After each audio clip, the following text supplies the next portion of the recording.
And we looked around and found a house, and we've been there. That was 1980.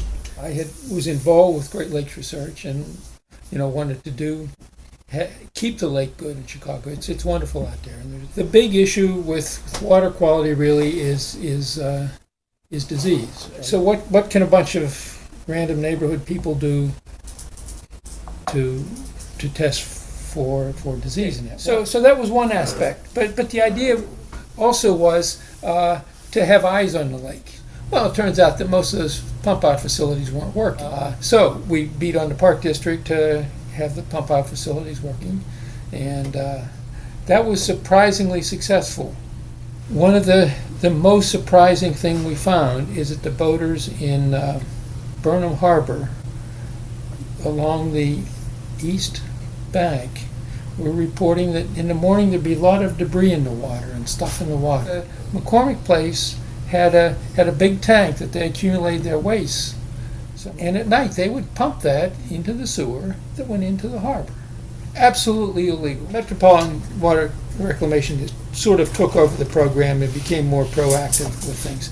Yeah, so then joined the board of the Historic Society, and that seemed to be a neighborhood organization that was much involved in doing a lot of things in the neighborhood. And I probably everybody has some interest in history, and so I'd been in Edgewater a few years by that time, and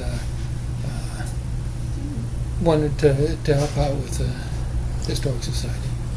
I think preserving the history of the community is important, and so I had some interest in that, and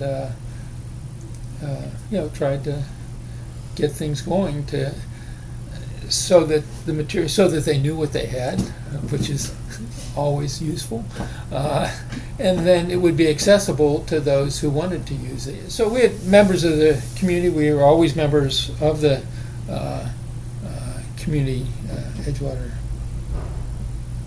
Community Council, and liked what they did.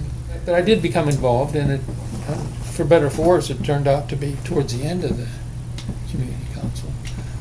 Direct involvement probably became through my interest in sustainability and energy efficiency and global warming, issues involved with global warming, cutting energy use, cutting greenhouse gas emissions. And you want to raise people's consciousness and cut the energy use in the neighborhood. Do our bit to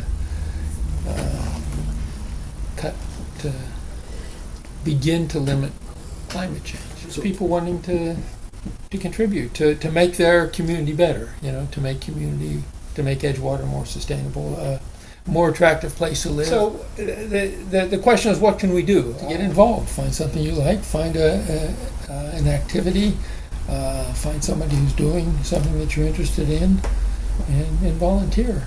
Much of the work is done by volunteers, and it provides a real service for the community. And I think you have to give back a little bit.